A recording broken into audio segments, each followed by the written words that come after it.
There's two types of debunkers. There's idiots, and there's paid government scumbags who have sold their souls. And they don't care about anything but a handful of shekels. They sell their own mother. You know, slit her throat if you gave them a few bucks and they thought they could get away with it. These people are pure scum. They're pure evil. And they should be shot. I'm not kidding. So how did the steel melt? Scientists, I'm saying scientists, not Joe Blow off the street. Scientists have found thermite residue on some of the metal that wasn't destroyed as quickly as possible by Bush and his compatriots. As much as they tried to keep people from examining any of the evidence, which is the exact opposite of what's normally done in any kind of a situation like this. Thermite. It's a powdered mixture of iron oxide and aluminium. The engine block is the densest part of a car. It's basically a huge lump of metal, and well, it's very hard to melt. Lucky then, the brainiacs have plenty of thermite, specially packed into the slow-release mechanism of a garden flower pot. A big pile on the bonnet directly over the engine block should do the trick. Time to light the fuse and give this homage to French engineering the send-off it so richly deserves. The irreversible thermite reaction begins.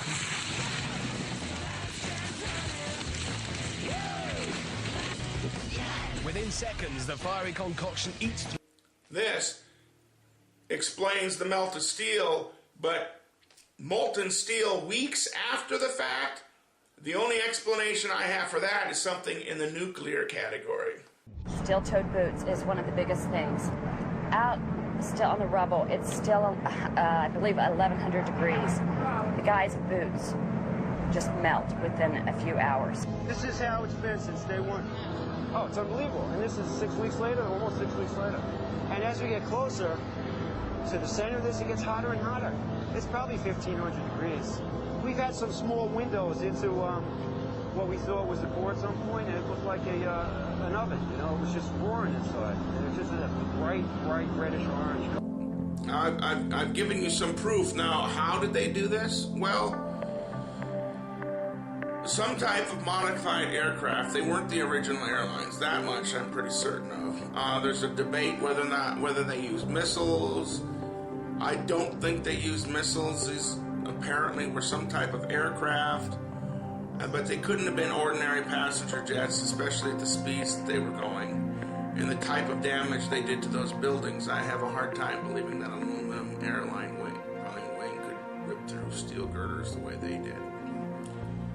But I'm about 90% certain they were modified aircraft. But what took the building down was obviously placed explosives.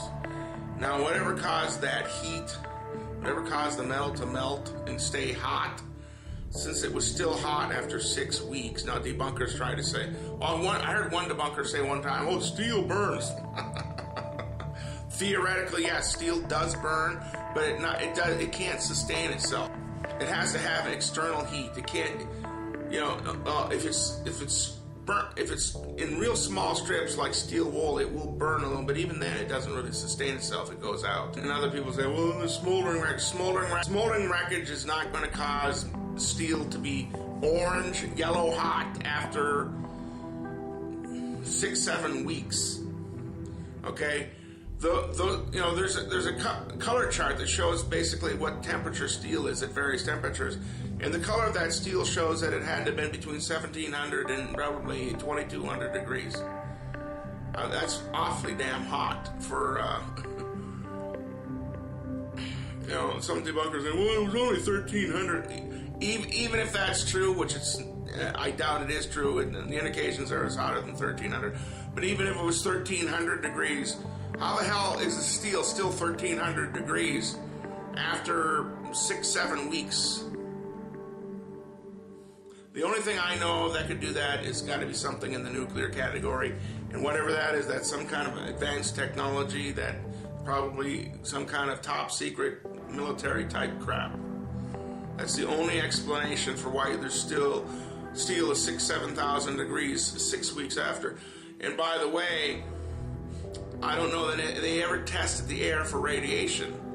But a lot of these workers got sick and many of them died. And they told people the air was good.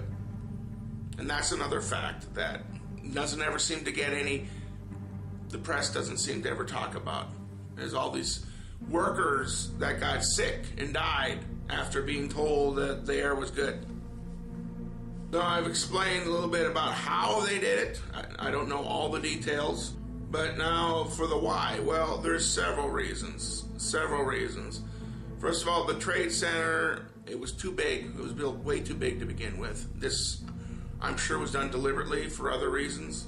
If you remember, like Tolkien's book, The Two Towers, there's the tarot card, the lightning struck tower, even the latest Harry Potter movie talks of, the wizard killed at the top of the tower. Oh, I just gave away Harry Potter 6, sorry, but it's symbolism. These people are Satanists, and I can't get into all that here, but they're Satanists. And there are economic reasons as well. I mean, the Trade Center had been losing money since it was built.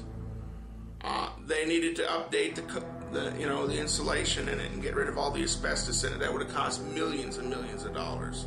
They wanted to tear it down and build a smaller one, which is what they're doing. But they couldn't get out of it legally. And they've used it for an excuse for the war in Iraq.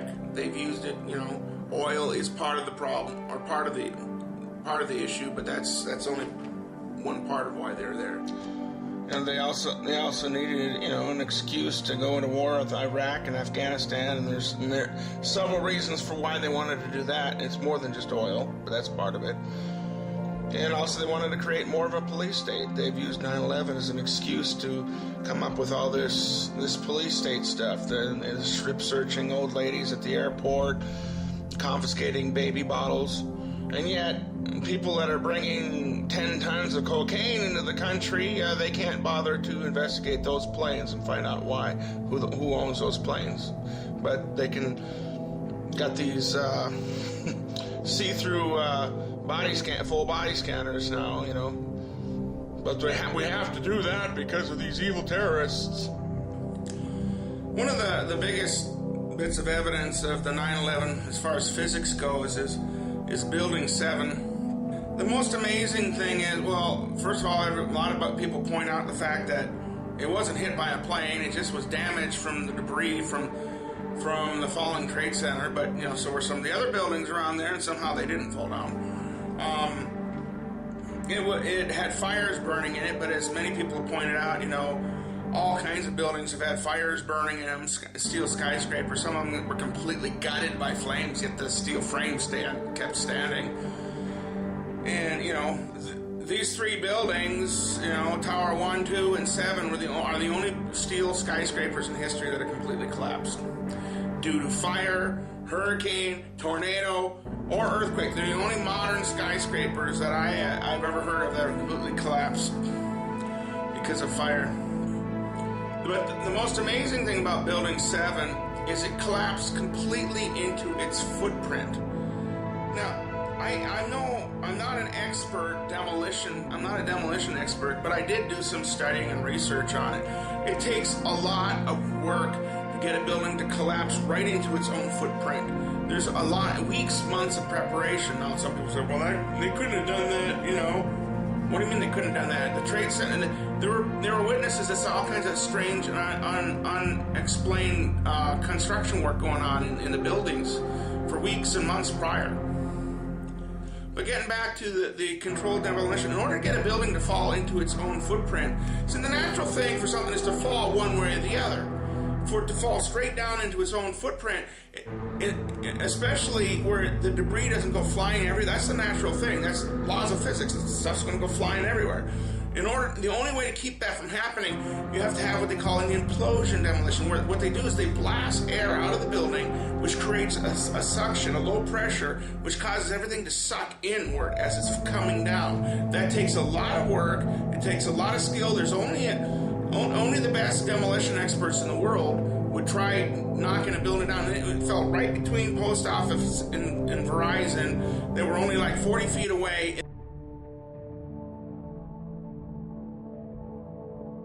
And those buildings were just very minimally damaged. So, for that building to just accidentally fall on its own is almost astronomical. And for those of you who think that it's easy, it's normal, it's not. Here's just a couple of things shows you what can happen. It's, you know, when things aren't done properly. देखते हुए लोगों को वहां से हटा दिया गया है और वहां पर पुलिस बंदोबस्त और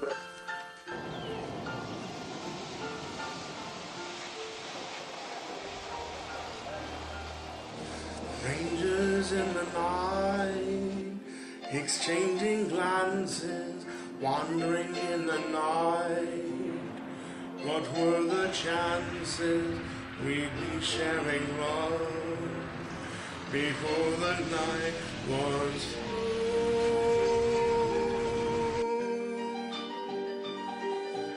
Something in your eyes was so inviting. Something in your smile was so exciting. Something in my heart told me I must have you.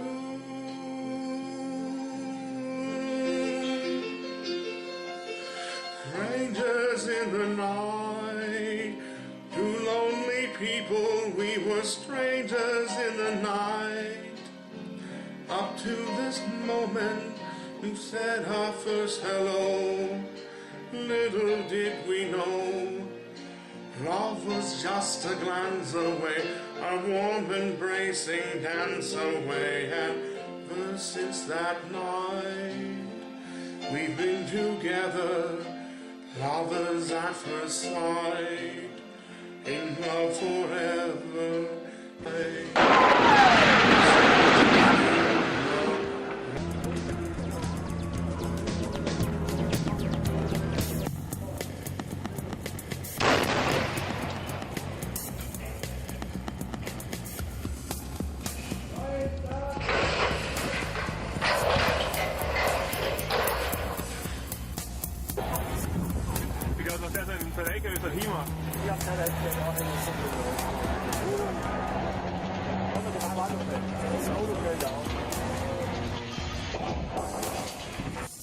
The odds of a building imploding all by itself into its own footprint are like 1,000,000,000 to 1.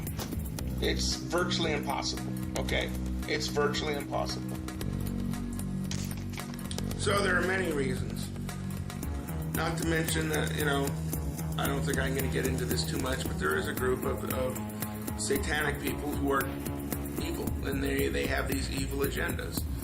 And they've been doing this for a long time. 9/11 is just one of many things that they've done. They kind of went overboard with this one because it's kind of developing a huge backlash that I hope this backlash continues to grow.